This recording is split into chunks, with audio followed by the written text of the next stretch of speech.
Apapun yang kau simpan, useless my friend, tidak ada gunanya. Simpanlah imanmu, kau tidak akan melihat perubahan dalam hidupmu. Simpanlah kasihmu, kau tidak akan melihat perubahan dalam hubunganmu. Jangan disimpan. Omongan kirinya, jangan disimpan.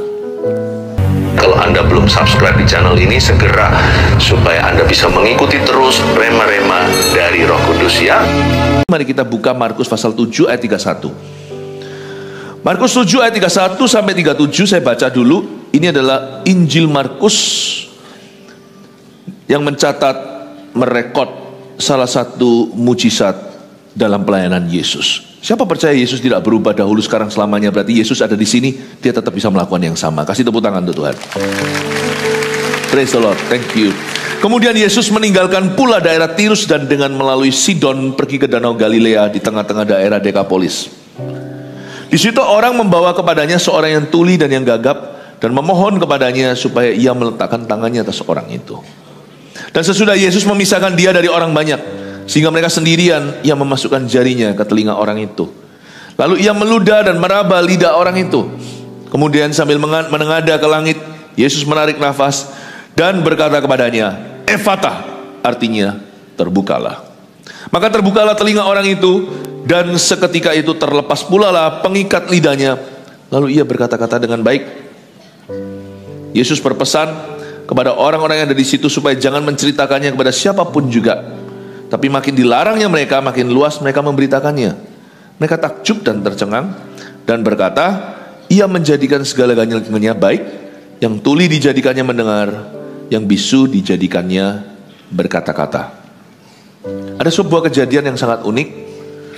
Ini kesembuhan ini nggak bisa ditiru mentah-mentah. Tetapi kita lihat prinsipnya. Yesus itu sang penyembuh. Metodenya memang unik sekali. Baca dulu ayat 31. Kemudian Yesus meninggalkan pula daerah Tirus dan dengan melalui Sidon pergi ke Danau Galilea di tengah-tengah daerah Dekapolis. Kejadian ini di daerah Dekapolis. Kata Dekapolis artinya 10 cities atau 10 kota. Ada 10 kota. Itu adalah kota-kota yang didominasi oleh orang-orang non-Yahudi. Jadi kota-kota sekuler, benar-benar New York, Rio, Tokyo. Kota-kota yang tidak percaya Tuhan, malah banyak penyembah berhala. Karena orang-orang Yahudi sangat religius. Karena mereka menyembah Yahweh.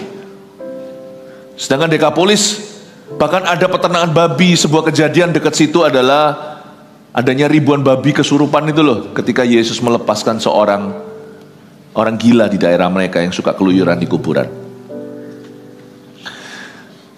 Kesembuhan bisa terjadi in the odd place, di tempat-tempat yang ganjil, di tempat-tempat yang gak mungkin, di tempat-tempat yang gelap. Kuasa Tuhan itu tidak terbatas.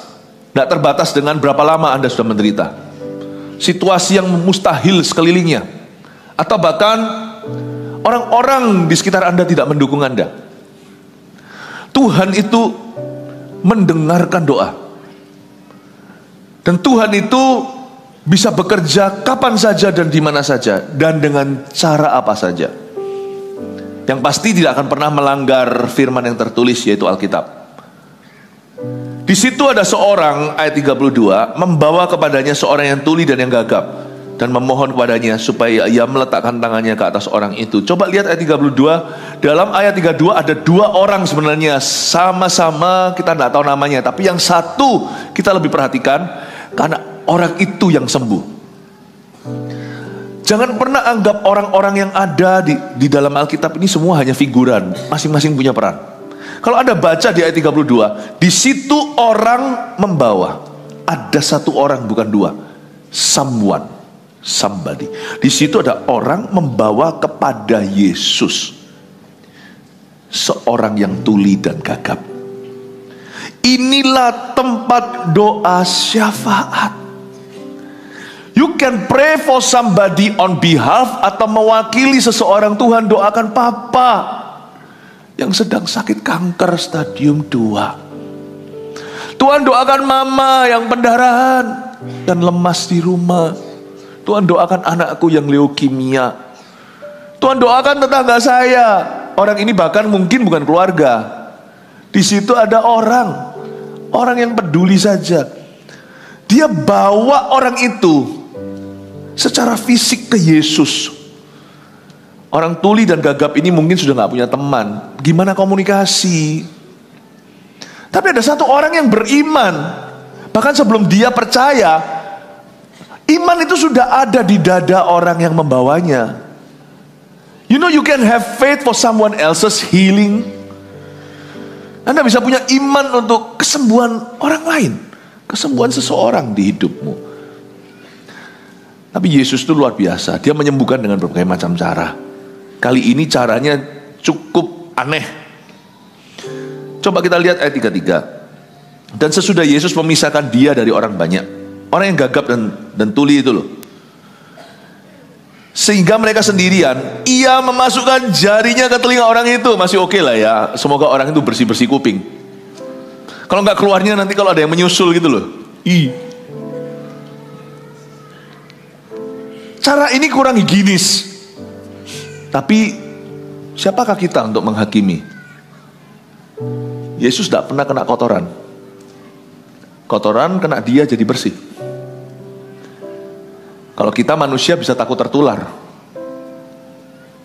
Kalau orang sakit sama Yesus, Yesus gak jadi sakit. Mereka jadi sembuh. Coba lihat ya caranya. Caranya masih gak seberapa. Cara dia melepaskan pengikat lidah. Lalu Yesus meludah. Bukan meludahi orang itu. Dan meraba lidah orang itu. Jadi saya bisa bayangin tuh. Lalu dia seperti dokter kalau mau lihat tonsil, mau lihat apa, tenggorokan, orangnya dimasukkan di lidahnya dan dijamah. Dari sini ya saya bisa pelajari sesuatu. Yesus kalau kerja itu kita tidak bisa tentukan metode caranya. Tapi kita jangan coba-coba. Don't try this at home, karena kita bukan Yesus. Kalau kita, as far as we are concerned, gereja, hamba-hamba Tuhan, orang Kristen, pakai cara yang paling simple aja lah, minimalis, tumpang tangan. Gak usah aneh-aneh macam-macam, sungguhan. Pakai yang paling minimal aja supaya orang jangan salah sangka, supaya jangan sampai ada orang yang salah nangkap dan tersesat. Kalau Yesus itu selalu profetik karena Yesus itu Mesias. Kalau kita ini hanyalah pesuruh, kita ini hanyalah sarana, kita ini hanyalah alat saja. Yang simple aja, nggak usah aneh-aneh. Jadi orang Kristen itu jangan aneh-aneh. Tumpang tangan aja loh. Kita jarang-jarang. Dan kalau kita tumpang tangan aja masih ada yang belum sembuh, nggak usah ganti metodemu. Tumpang kaki. Saya mau tumpang hidung. Jangan ngecuan.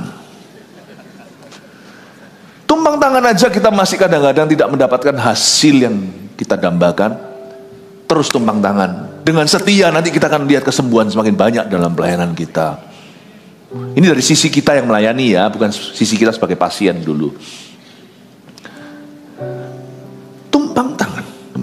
Saya sebagai gembala mengikuti surat Yakobus. Kalau ada jemaat yang sakit, hendaklah cari seorang penatua. Kata penatua itu elder. Elder itu bukan kemajelisan. Elder itu bicara tentang posisi gembala sidang dan timnya tentunya. Dan oleskan dengan minyak. Minyaknya sendiri tidak ada khasiatnya. Ini pun rawan loh. Kasih minyak, orang kira nanti minyaknya itu ada minyaknya itu ada kuasa. Bukan, kuasanya itu terletak pada iman.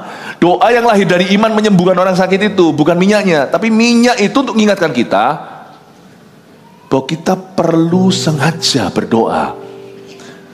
Dahulu kala, zaman dulu waktu saya itu masih keliling di Jawa Tengah, di Ungaran, di kota-kota, di desa-desa bersama dengan Pastor Yo waktu itu. Ya, Pastor Yo. Ingat gak kita pernah sekali ke desa namanya Desa Kerasak. Itu saya yang nyetir karena kita rental, pakai mobil rental. Kalau saya nyetir ya, waktu itu ada Pastor Yo bersama dengan saya. Ini kejadiannya sudah berapa tahun lalu ya Yo? Sekitar puluhan, 20, 30 tahun lalu ya. 30 tahun lalu ada ya. Wih, kamu sudah setua itu ya Yo? Saya masih muda, Anda setua itu. Puluhan tahun yang lalu, 20, 30 lah, 2005. Iya, 30 tahun lalu. Itu kalau saya nyetir ya, iman murid-murid rohani saya bangkit semua. Karena saya hampir nabrak sapi.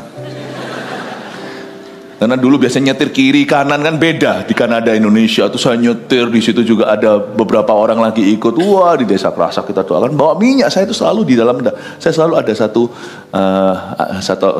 tas biasa, tas kecil, isinya Alkitab, sikat gigi, dan minyak urapan. Dan minyak urapan saya, waktu dulu itu belum ada minyak urapan. Sejak desa-desa tersebut saya baru tahu. Karena waktu minyaknya habis, saya belum ganti, belum isi. Akhirnya terpaksa pakai minyak goreng. Tapi ya sembuh tuh orang. Tak olesi minyak goreng, cuman habis itu jerawatan. Sembuh tetap, ingat ya yo. Master yo ingat ya. Terus ada yang sampai berterima kasih, ngasih kita ayam atau ngasih apa. Pokoknya ngasih sesuatu lah. Waduh, luar biasa. Pergi ke satu desa namanya Banyu Urip, tapi di sana nggak ada banyunya, nggak ada airnya, sungguhan. Banyu Urip artinya living water kan, atau air hidup. Tetapi di sana itu kering malahan, nggak ada air.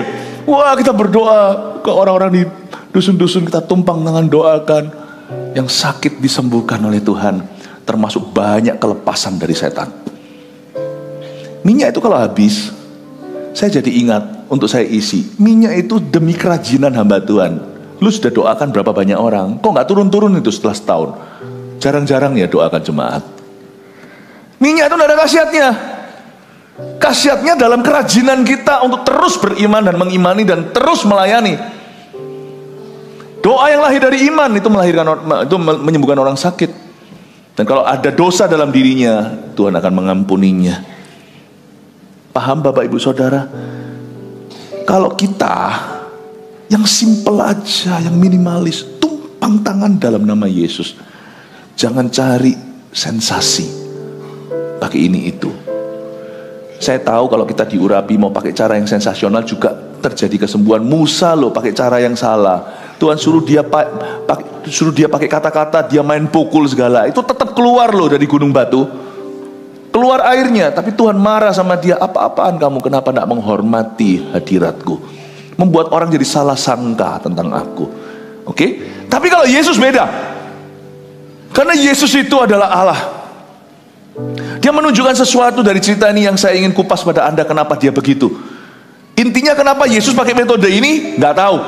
Hanya Tuhan yang tahu persis mengapa dia pakai metode tersebut hari itu terhadap orang yang tuli dan bisu ini. Pasti ada sesuatu dalam misteri Allah yang kita tidak pahami. Cara Tuhan itu berurusan dengan setiap orang itu beda-beda. Pasti ada something dalam hidup orang ini yang dilepaskan, bukan sekedar pengikat lidahnya, membuat dia jadi mengerti Yesus siapa lewat metodenya. Saya tidak akan masuk ke area itu sebab itu nggak bisa dijelaskan. Kita tinggal percaya sama Tuhan. Tapi kalau saya melihat cara Yesus menyembuhkan ini, saya mendapatkan bahwa Yesus tidak pernah menyembuhkan dengan cara yang sama. Selalu caranya itu heran. Kadang-kadang dia menyembuhkan dengan cara satu kata, seperti perwira Italia, sebutkan saja. Dia menyebutnya jam itu, detik itu, menit itu, hambanya sembuh. Kadang-kadang Tuhan itu dengan dialog dan berkata, baiklah, aku kabulkan. Dia tidak memberi perintah, dia hanya mengabulkan dalam sebuah dialog dengan seseorang, maka sembuhlah. Kadang-kadang Tuhan menjamah seperti orang kusta yang tidak pernah dipegang orang untuk sekian lama, bahkan istrinya pun meninggalkan dia. Teman-temannya lari semua di karantina seumur hidup tahu. Apalagi orang-orang kusta seumur hidup itu. Yesus jamah dia. Dia pakai touch. Tapi kali ini dia pakai cara tersendiri. Tapi waktu saya renungkan ya, kenapa kok Tuhan itu pakai cara ini? Saya mendapatkan hikmat. Demikian hikmatnya. Coba kita baca lagi ayat 33b. Ia memasukkan jarinya ke telinga orang itu. Orang bisu dan tuli itu dunianya sepi, sunyi senyap. Dunianya tidak ada komunikasi dan orang itu distant. Pernahkah Anda turun pesawat? Misalnya setelah naik pesawat cukup lama, bukan yang cuma 1-2 jam, atau yang ketinggiannya lebih tinggi daripada biasa yang hanyalah perjalanan domestik saja. Itu Anda turun lalu terasa seperti dunia itu asing, jauh,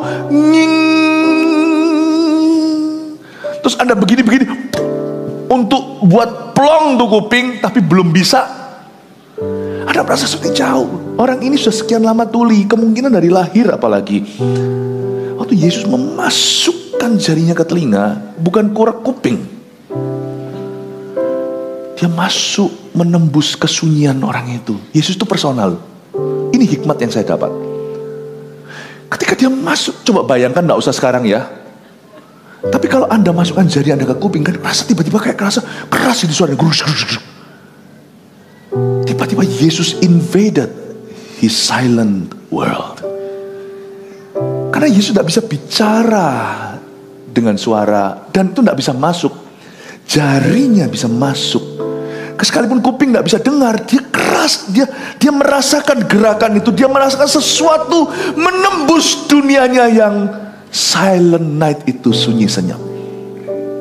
Saya ingin Anda mengerti bahwa sekalipun kita sakit, menderita, tak ada harapan, Yesus tetap ingin masuk dalam duniamu, mendekatimu, dan menjadi satu dengan pergumulanmu. That's my Jesus. He's not just Jehovah Rapha, He is love. Dia bukan hanya Jehovah Rapha, Dialah kasih. Dan saya yakin orang tuli itu langsung memberi perhatian. Kalau tadinya segala sesuatu semua terjadinya seperti drama di depan, itu gak relevan bagi dia. Dia gak ada di dalam dunia orang-orang yang rame ini, yang cuap-cuap mulutnya gerak-gerak tapi dia gak bisa dengar suaranya. Dan orang-orang ini gak bisa masuk ke dalam dunia yang sunyi. Dia hanya berkutat pada pikiran-pikirannya. Tapi waktu Yesus masukkan jari, tiba-tiba dia merasakan hadiratnya. Oh, you are in my world. Aku belum dengar suara. You are in my world. Kau ada di duniaku. Buka pintu. Tuhan hanya ingin memberimu sembuh. Tuhan itu Immanuel. Dia ingin ada di situ untuk Anda. Bahkan sebelum Anda disembuhkan. Dan kenapa Tuhan meraba? Pakai ludah kan? Tuh. Ya. Jangan contoh ini ya. Bayangin kalau saya altar call, siapa di sini yang mau saya ludahi? Kan gak lucu. Gak ada yang maju, jangan maju dah. Saya beritahu dulu kalau sampai ada yang altar call gitu. Yesus meludah, tuh. Lalu pakai ludah itu meraba lidahnya. What is it? Saya kok dapat hikmat begini ya, bahwa lidah itu kan ludah. Yesus ingin memberikan kemampuannya. Siapa pencipta lidah? Ketika Musa ragu dan bimbang apakah dia bisa fasih bicara, dia sampai butuh Harun segala. Tuhan kan ngomong sama Musa sampai Tuhan agak ngamuk karena Musa itu ngotot sama Tuhan, itu ngeyel banget. Sampai Tuhan berkata, itu loh Harun, udah dia aja. Padahal nanti faktanya, ada faktonya, Harun gak pernah bicara, Musa terus melulu dari awal sampai akhir. Tuhan bilang gini, siapa pencipta lidah? Siapa pencipta mulut? Tuhan yang memberimu fasih. Luar biasa gak? Tuhan memberi kemampuannya. Siapa pencipta lidah? Tuhan tidak hanya memberi dia lidah yang bisa berbicara, Tuhan kasih lidahnya. Paham ini? Tuhan kasih lidahnya. Tuhan kasih lidahnya. Tapi kan gak mungkin Tuhan kasih lidahnya masukkan ke lidahnya dia. Dia memberikan kehidupan dari dirinya. Tuh. Kalau manusia kuman, kalau Tuhan kehidupan. Kita cukup tumpang tangan. Jangan pakai tumpang kaki, meludah segalanya itu gak relevan, gak perlu. Simpel aja tumpang tangan dengan sopan, dalam nama Yesus orang sembuh. Tapi Tuhan meludah, lalu masukkan ke lidahnya. My tongue is your tongue. Kira-kira orang ini hanya sembuh, hanya Tuhan yang tahu. Saya spekulasi, mungkinkah orang ini salah satu nanti waktu Pentakosta termasuk di sana. Akhirnya dia menjadi seorang pengkhotbah, jadi bishop di mana suatu hari, nggak tahu, hanya Tuhan yang tahu. I'm giving you my ability to speak. Aku memberikan padamu kemampuan untuk berbicara. Tuhan hanya memberimu kesembuhan. Tuhan memberimu dirinya. Makanya Petrus ketika jalan di gerbang indah, ada seorang pengemis di sana minta-minta. Petrus tidak berkata, Tuhan sembuhkan dia, atau aku berdoa, aku berikan kepadamu dengan dalam nama Yesus kesembuhan. Tapi dia berkata, apa yang kupunya aku berikan padamu. Tuhan itu kalau hadir, sesuatu bisa terjadi loh. Tenaga bisa keluar dari dia. Seperti wanita pendaraan yang menjamalnya dari belakang. Ketidakmampuan kita itu, kalau kita percaya akan diganti dengan kemampuan Allah. I'm giving you my tongue. Aku memberikan padamu lidahku untuk berbicara. Nih. Dan tiba-tiba kalau Anda lihat, orang itu terbuka telinganya dan terlepas pula pengikat lidahnya, ayat 35. Lalu ia berkata-kata dengan baik. Tapi sebelum itu ada satu episode lagi, jangan kau lompati. Ayat 34. Setelah Yesus memasukkan jari ke telinga orang itu, lalu meludah dan meraba lidah orang itu, sebelum terbuka telinga orang itu di ayat 35, dan seketika terlepas pula lah pengikat lidahnya, ada ayat 34 yang bunyinya, kemudian sambil menengadah ke langit, Yesus menarik nafas dan berkata kepadanya, Efatah, artinya terbukalah. Sebab kerajaan sorga itu activated by voice. Ingat ya, kerajaan sorga tidak diaktifasi dengan penglihatan. Orang benar akan hidup dengan iman. Iman timbul dari pendengaran, bukan penglihatan. Kita nggak bisa ubah. Ini sudah takdirnya. Memang dari sononya. Kerajaan sorga itu aktivasinya activated by voice. Seperti misalnya telepon kita, hey Siri, langsung ceng. Ya kalau telepon tertentu. Kalau yang saya nggak ngerti, saya tidak bisa mewakili. Saya ini gaptek sudah, mendingan jangan cari teknologi sebagai ilustrasi. Tapi ada orang-orang itu yang aktivasinya, saya dulu pernah sekali waktu pelayanan ke benua mana, itu saya melihat orang-orang sana masuk itu cuman tinggal lihat ini, tit, matanya aktivasi itu dengan lihat kelopak matanya, apa? Dengan retinanya. Saya gini juga nggak bisa buka dia, karena mata saya belum disimpan dalam database-nya. Tapi kerajaan sorga itu aktivasi dengan suara. Dan kunci kerajaan sorga itu iman. Iman itu dari pendengaran plus pengakuan iman kita. Ya Tuhan, ku percaya, aku percaya. Kita ngaku iman kita. Lewati lembah air mata, aku tidak sangkali pergumulanku, tapi aku percaya. Ini aktivasinya. Firman-Mu ya dan amin. Tuhan berfirman, harus ada yang ya, harus ada yang amin. Aku percaya. Nah, ini pengakuan iman. Kemenangan akan terjadi. Bukan, nanti saya dimarahi sama orang mengubah-ubah lagu orang. Kemenangan sudah kau jamin, aku percaya. Makanya Yesus pernah mengajarkan begini pada murid-muridnya. Waktu Yesus mengutuk pohon ara, mereka terkagum dan terpukau. Dan Yesus berkata, bukan hanya itu, kalau kamu berbicara dengan iman dan tidak ragu atau bimbang, itu akan terjadi. Tapi kita nggak boleh ngawur, bicara apa saja, karena Tuhan tidak pernah berjanji sertai perkataan kita, tapi Tuhan hanya sertai firman-Nya. Kalau yang kita ucapkan selaras dengan firman Tuhan, apalagi kalau kita dapatkan sebagai remah dan sebagai janji Tuhan yang betul-betul kita dapatkan dalam doa, come on, akui itu. Aku adalah Abraham. Kata Abram itu artinya biasa. Abram itu bapak segala bangsa-bangsa. Aku Abram, tiap hari dia mengakui aku bapaknya bangsa-bangsa. Anak satu aja belum ada, tapi dia mengakui, makanya dia disebut bapak iman. Firman-Mu ya dan amin, aku percaya. Kemenangan sudah kau jamin, aku percaya. Makanya mulut jangan dipakai untuk mengeluh, jangan dipakai untuk membunuh. Mulut dipakai untuk mengaku, tapi jangan mengakui apapun. Jangan mengakui kekalahanmu, mengakui firman. Dia tidak menyangkal keadaan. Aku memang di lembah kekelaman, aku memang sakit. Jangan berkata, aku tidak sakit. Aku memang sakit kok, tapi Tuhan sudah sembuhkan aku. Aku sudah sembuh, aku akan sembuh. Iman. Karena ayat 34 itulah episode tengah. Kenapa Yesus sudah taruh ludahnya pada lidah orang itu dan memasukkan jarinya, orang itu masih belum mendengar, orang itu masih belum ngomong. Yang punya kerajaan tahu, aktivasinya bukan retina, aktivasinya adalah telinga, aktivasinya adalah mulut. Karena itu Yesus berkata, kemudian sambil menengadah ke langit, Yesus menarik nafas. Menarik nafas di sini sebenarnya bukan demi oksigen. Dia narik nafas hari itu, ini disebut dengan sighing atau groaning. Yesus bukan tarik nafas demi nafas, demi bernafas. Yesus tarik nafas seperti orang kalau lagi, misalnya yang negatif, kita melihat seseorang kita nggak suka dan kita,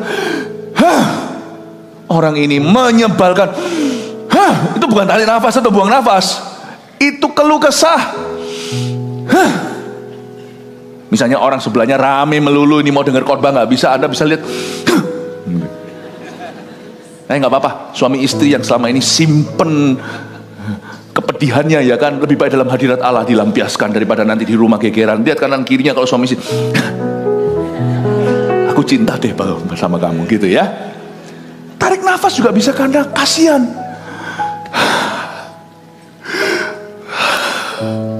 Lihat anak demam berdarah, anak kecil, panas tinggi, gak bisa apa-apa, harus lewati siklus, gak bisa dikebutkan. Kita sebagai mama, papa apalagi mama, pasti merasa kalau bisa aku tuker tempat, nak. Lihat anak menggigil, ngomongnya. Ini loh sighing, S-I-G-H, sighing. G-nya gak dibaca. Ini yang disebut groaning. Tuhan itu gak pernah sok-sokan. Kalau dia sembuhkan itu karena dia kasihan. Tuhan itu semua mujizatnya, kalau Anda lihat, kau tarik ke bawah oyot akarnya itu selalu cinta. Because of love. Because of love. Yesus menarik nafas. Itulah sebabnya dalam pelayanan kesembuhan saya dan kawan-kawan tidak pernah gini loh. Kalau kamu sembuh nanti, kamu harus melayani Tuhan. Kalau kamu sembuh nanti harus gimana? 10 orang kusta disembuhkan semua, 9 lupa, tetap Tuhan sembuhkan. Sembuhan itu terjadi purely, murni, hanya karena belas kasihan. 99,9999 logam mulia. Sungguh-sungguh hanya karena compassion, bukan karena apa. Kalau Anda tidak punya belas kasihan pada orang sakit, jangan masuk di dalam healing ministry. Nanti sok-sokan. Tapi kalau Anda punya belas kasihan, sekalipun imanmu sebesar biji sesawi, fales lagi imannya. Kalau ada belas kasihan, imanmu akan semakin besar, tidak bisa semakin kecil. Karena iman bekerja melalui kasih. Sebab ketika kita berbelas kasihan, kalau Anda baca kejadian-kejadian di Alkitab, seorang ibu karena anaknya, ingat itu, salah satu ibu itu adalah Sirofenisia, keturunan Yunani. Yesus sudah tolak dia mentah-mentah, tapi demi anaknya yang kerasukan setan. Orang gak punya iman, dia orang asing, bukan bangsa Israel. Dia gak ngerti firman, dia cuma dengar desas-desus kesaksian orang, kesaksian kesembuhan. Tapi dia beranikan diri dengan iman pas-pasan. Tapi waktu dia lihat bahwa anaknya tidak ada harapan dan hanya Yesus harapan satu-satunya, dan ini pun pupus lagi, dia beranikan diri, aku anjing pun akan makan dari remah. Tuhan berkata iman kayak gini, bukan karena imannya besar, kasihnya gede untuk anaknya. Jangan lawan seorang ibu, janganlah yang melindungi anaknya. Jangan kau lawan seekor beruang. Kalau ada beruang kecil di sekelilingnya, dan kalau dia merasa anaknya terancam, itu beruang bisa tiba-tiba lebih kuat daripada beruang jantan. Inilah rahasia iman. Kalau kasihmu besar, doakan. Tidak usah ukur imanmu, imanku gini, pengetahuanku kurang. Doakan dalam nama Yesus. Kalau kau doakan dalam nama Yesus, fales pun sampai ke Yesus. Makanya Tuhan tidak pakai orang yang mampu. Nggak tentu ahli Farisi, orang Farisi ahli Taurat itu yang nanti akan disertai dengan tanda mujizat. Nggak tentu Anda sekolah teologi pasti Anda dipakai Allah. Kecuali kalau Anda sudah penuh dulu dengan kasih. Sekolahlah teologi kalau memang ada kesempatan ke sana. GMS juga sudah punya STT, mau daftar. Sekolah tinggi teologi ya. Tapi itu bukan ketentuan. Ini ketentuannya. Kalau hatimu penuh kasih, ingin dipakai Tuhan dan ingin jadi berkat buat orang lain, mujizat pun akan terjadi dari iman pas-pasan. Katakan amin. Yesus menarik nafas dan mengaktifasi kerajaannya. Kuasa kerajaan itu activated. Tiba-tiba orang gimana nggak bisa, tiba-tiba tekan password yang tepat, tut, langsung tut, langsung activated. Wow, langsung lari terbirit-birit karena bom akan meledak. Tuhan aktivasi kuasa kerajaannya dengan berkata, Ephata, artinya terbukalah. Itulah sebabnya ada banyak orang yang berhenti sampai kasih, nggak sampai beriman. Loh, memang betul yang terbesar adalah kasih, tapi kalau Anda tidak lanjutkan, Anda tidak akan terima apa-apa. Kelihatan orang sakit, Anda cuma nangis kasihan ya, tapi Anda tidak beriman. Iman sih kepingin dia sembuh, tapi nggak pernah kau cetuskan. Tidak ada perintah, no command. Orang itu bisa terpuruk di depanmu dan kemungkinan masih ada kesempatan bisa berubah karena imanmu. Nggak jadi karena kita tidak aktivasi. Give your command. Kasih perintah. Ini juga berlaku bukan hanya bagi kesembuhan. Misalnya hari-hari ini ekonomi lesu, bukan berarti kita main magic show, simsalabim, bukan abracadabra. Tetap harus bekerja, berusaha. Tetapi kalau Anda sudah notok, jangan bergantung kekuatan. Berdoa di rumah atau waktu Anda di kantor. Nggak usah di depan orang doa seperti orang Farisi yang harus dilihat. Anda berdiri, jangan doanya lembek ya. Tuhan, kalau kau berkenan, kalau kau kehendaki. Doa yang kayak gitu kedengarannya bagus, itu doa gak kemana-mana. Itu padang gurun muter-muter terus. Beri perintah di dalam nama Yesus, kami akan survive. Kirim malaikatmu Tuhan. Loh, saya tidak suruh Anda berdoa begini memanipulasi sorga, bukan. Tapi ini kan kebutuhan Anda. Ini yang fakta yang Anda hadapi. Ini adalah pekerjaanmu. Ini adalah panggilanmu, bukan. Ini adalah proyekmu. Ini adalah proyek Tuhan juga, bukan. Ini adalah pelayananmu, bukan. Dan stand your ground. Berdiri dan berkata, dalam nama Yesus, kami lakukan terbaik. Tapi berkat Tuhan pangkal selamat, aku percaya Tuhan akan mengirimkan pelanggan hari ini. Tempat tidak sepi, malam ini tutup buku, tidak merah, in Jesus name. Anda nanti akan terkejut, atau Anda kasih perintah, surga bumi nurut, apa yang kau lepaskan terlepas di surga. Saya dorong Anda untuk punya iman yang diaktifasikan, bukan iman yang disimpan. Iman yang disimpan itu bukan iman. Orang Kristen itu punya masalah besar, tahu nggak? Kasihnya juga disimpan, nggak bisa ditunjukkan. Aku pokoknya cinta sama istriku, nggak pernah ditunjukin, nggak pernah diekspresiin. Apapun yang kau simpan, anggaplah nggak ada lah. Sungguhan, apapun yang kau taruh di dalam bayang-bayang tidak akan tumbuh. Coba lihat tuh tanaman, kalau remang-remang nggak akan jadi besar. Apapun yang kau simpan, tak ada urapan. Let it out.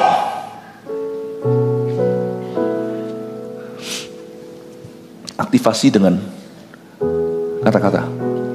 Coba lihat saya ya. Jangan heran ya, habis ini saya melakukan sesuatu yang Anda tidak duga.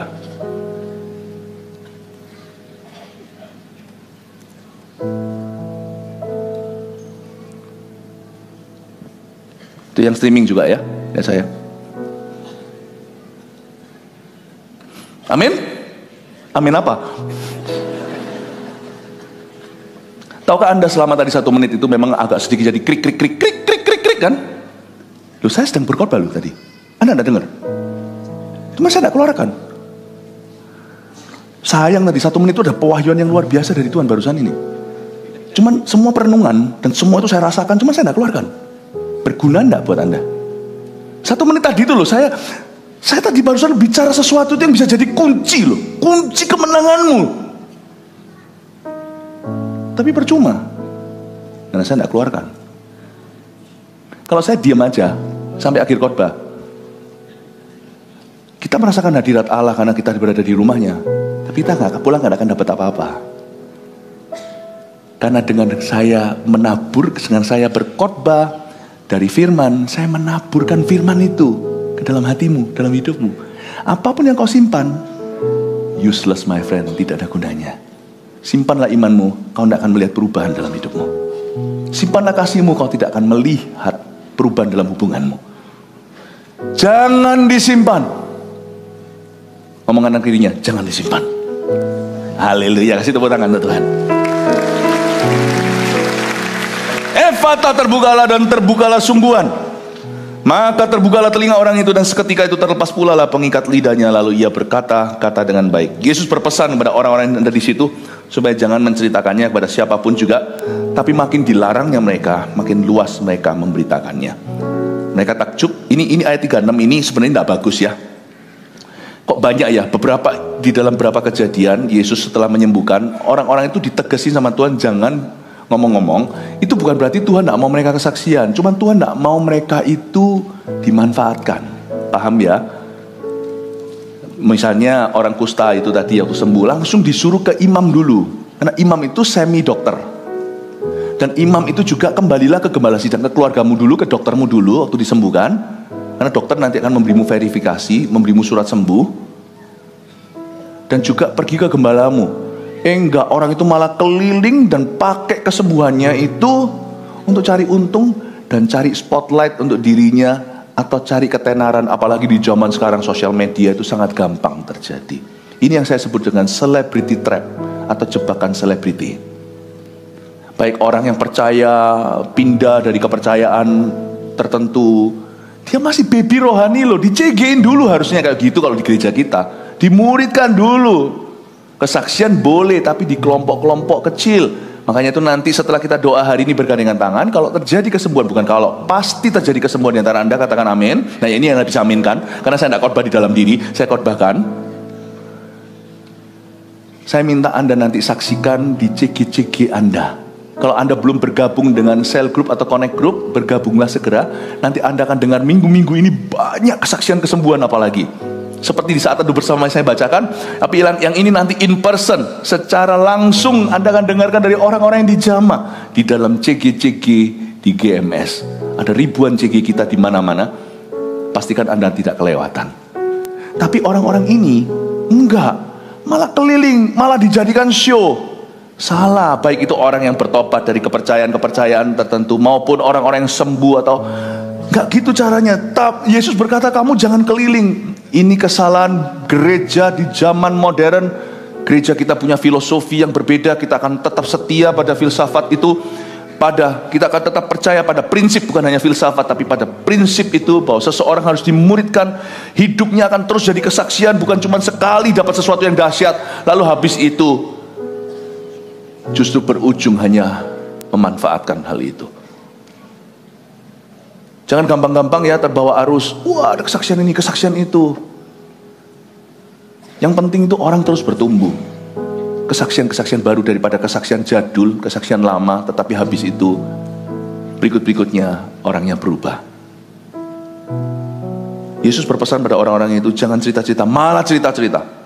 Kayaknya mereka berbuat baik pada Tuhan Yesus, tapi sebenarnya mereka berbuat jahat. Ini membuat Yesus jadi banyak orang datang ke dia itu. Belum dengar pengajarannya, duduk tuh belum mau tahu dia Mesias atau siapa. Langsung cuman maunya roti. Dengar-dengar kemarin 5.000 orang makan, 5.000 laki-laki. Belum datang sudah maunya cuman mau blessing-blessingnya. Eman sayang, harusnya mereka duduk tuh dengarkan teachingnya dulu. Berbahagialah orang yang miskin di hadapan Allah. Berbahagialah orang yang lemah lembut. Janganlah menghakimi sesamamu. Jikalau tanganmu memimpinmu pada dosa, penggalah.